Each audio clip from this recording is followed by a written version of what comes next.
Ty from Ener-Chi Wellness.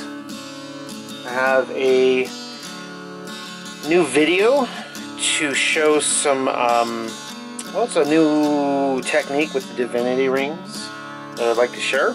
It's a lot of fun, and it goes into kind of classic electromagnetism and scalar frequencies and some other things the ancients knew. Now, the four classical elements are fire, air, water, and earth, and each one of these quadrants represent, if they're aligned with north and east and west, if they're aligned, they will actually resonate with the four classical elements, which are merely the modern states of matter: solid, gas, liquid, and plasma. So you get the idea that even now we have these concepts, so each of these quadrants will resonate with that if they're lined up. Now, I doused which element was in each quadrant. Now,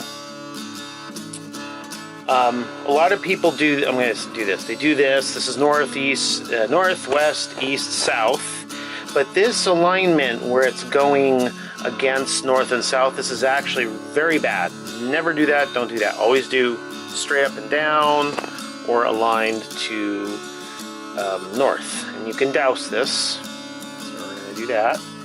And this is a 13-inch platinum ring. You can do the 4-inch gold ring, you can do the 4-inch platinum ring. There's a 9-inch ring we have too. You can do it with any of these. So I had doused that northwest was fire, southwest was water, northeast is air, and southeast is earth. In the center, of course, is ether. Okay? So I had doused that. I went to go see if anybody else had kind of come up with this configuration, and lo and behold, someone pretty much did exactly what I had doused. Now, there are other systems and people reverse them, and I think that sometimes it's on purpose, and also it comes from different traditions. If you want to use a different tradition with a different element, just intend that you're going to work, intend with the tool you're going to work with that. So if you wanted fire being over here, for instance, go for it, or fire would probably traditionally be down here. Now, interestingly enough, probably the way I'm going to do this is reversed of what people are thinking. I could discuss why it's probably the correct way, but either way, it doused good for me. So we're going to, we're going to do this. We're going to get, okay, so the way we're going to do this is you can use a photograph, your hand and finger if you're working with yourself or clients. You can also use a bit of hair, again, photograph, even a name. So I'm going to use a guy named Imaginary Bob. Here's Imaginary Bob. He's my friend. And so let's say I doused, let me get my pendulum. Get my pendulum. So let's say Imaginary Bob is a fire sign, and I need to do that. I would put Imaginary Bob there. And you could douse, is this a correct thing for that? Actually, I'm getting a no. So Imaginary Bob is not a fire sign. So where would be Imaginary Bob? So Imaginary Bob is dousing.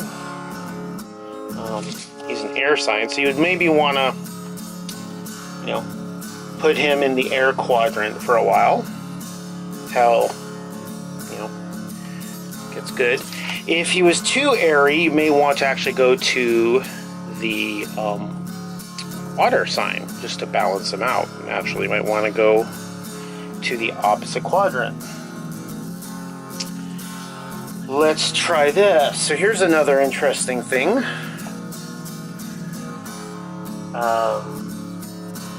So I'm going to go into, let me get my piece of paper. I'm going to go into the,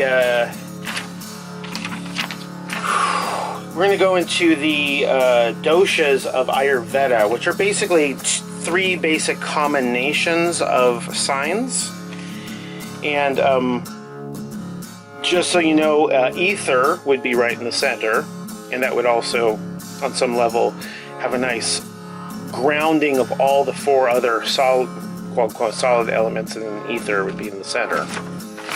So that would be a good place to balance somebody. And again, you could do that with a photograph, piece of hair. You could do that with a client. You can, put their hand there. Pretty fun. So the doshas in Ayurveda, there's the Pitta dosha, which is fire and water. So this would be on the left side of the, or the north and west side of the Divinity Ring. And so if you were wanting to strengthen that person, you might want to do something like that, or maybe put them there. Now, if they were two Pitta, you'd have to look at Ayurveda when someone's too much in these quadrants. You would naturally want to be balancing them out here. Let's see, there's Vata, which is air and ether. So that's interesting. So that's not based on there. It's actually air and ether. So you could possibly use fire, water, and earth to balance out anyone who's got too much ether, which would be very ungrounding, a little too, a little too psychic, that sort of thing. And Kapha is water and earth. So if someone was a Kapha sign, water and earth, you can strengthen them there, or maybe if they were a little too Kapha, you could probably balance them out there, with a little bit of fire and a little bit of air. Let's see, there's a couple of sub doshas in Ayurveda. One's a Vata Pitta, which is, let's see if I can get this right. It'll be fire and water and air and earth. So it's basically these in the center. So you want to balance them out with maybe a little bit of earth. If they were too Vata Pitta. And Pitta Kapha, which is fire, water, and earth. So air would be a good balance, possibly. Maybe a little air and ether, maybe. Let's see, is there another one? Vata Kapha, which is air, ether, water, and earth. You'd want to balance that with fire. Vata Kapha, I think, is the other one, which is water, earth, air, and ether. So you balance that with that. So anyway, I might be repeating myself, but you get the idea. You can look up Ayurvedic doshas, which are basically combination signs. So they work with three. There probably is more. I don't see why someone wouldn't be a earth and fire combination. I don't see why someone wouldn't be an air and water sign at the same time. That'd be a cloud, right? Air and water. You know what I mean? So that's all something you could douse. Go ahead and douse what a person is and see which quadrant they need, and you can do basically a distance quantum healing, just like that. So, thank you.